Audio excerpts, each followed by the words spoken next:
Hello and welcome to the Week 12 predictions video.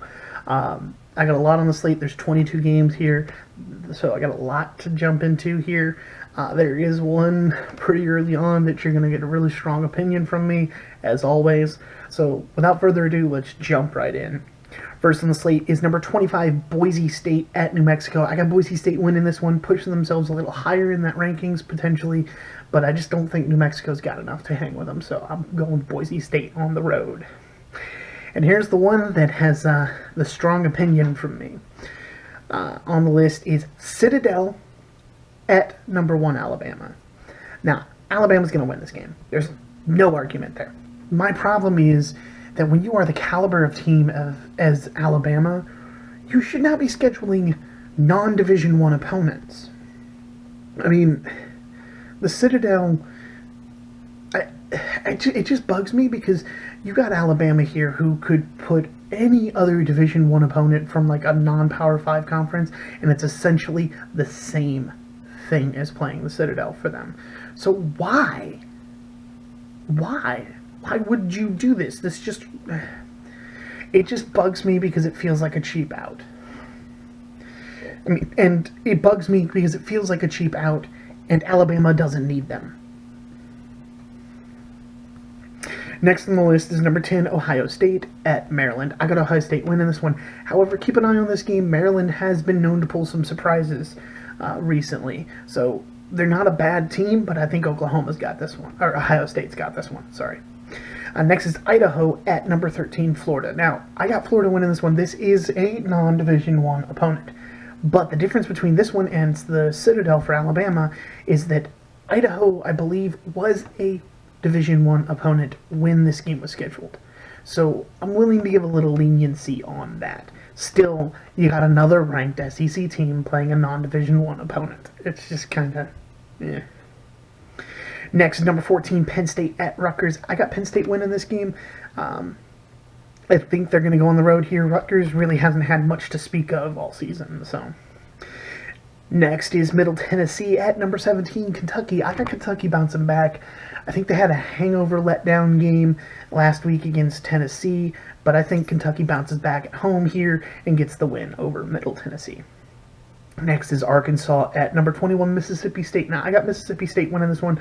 I think Mississippi State's going to be very angry about getting shut out last week, and they're going to look to take it out on Arkansas at home. So I got Mississippi State at home.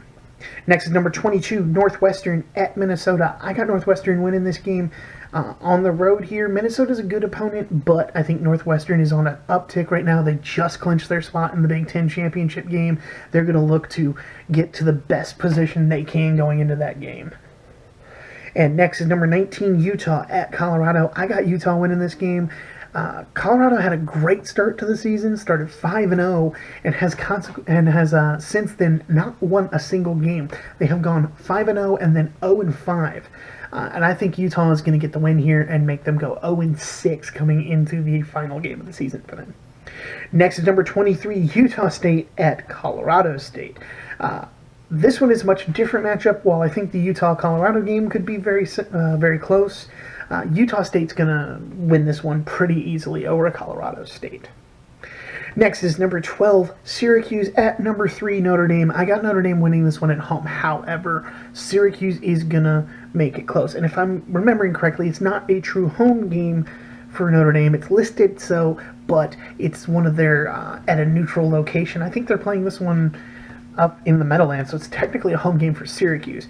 I think Syracuse is gonna give Notre Dame a good run for their money, but I got Notre Dame winning a close one, maybe a one-score game. Next is number 9, West Virginia at Oklahoma State. I've got West Virginia on the road here. However, I think Oklahoma State's going to keep it close. They're going to be very upset, and I think in the end, West Virginia pulls ahead by 2 scores. Just an Oklahoma State team that's probably going to be a little dejected after last week's loss. Next is number 20, Boston College at Florida State. I've got number 20, Boston College winning this game on the road, beating Florida State, which would have been unimaginable at the beginning of the season. However, more unimaginable is the fact that if Boston College does beat Florida State will not be bowl eligible for the first time in 42 years.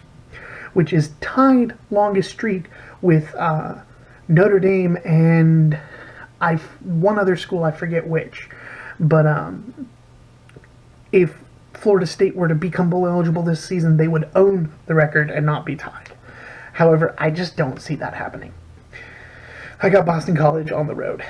Next is Indiana at number 4, Michigan. I got Michigan winning this one at home. However, keep an eye on it. Indiana is not a bad team.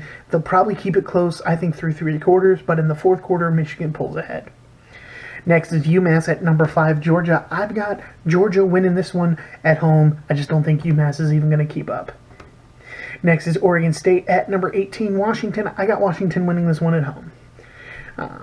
Next is Duke at number 2, Clemson. I got Clemson winning this one at home. Duke will keep it close through the first half, but I think Clemson pulls away in the second.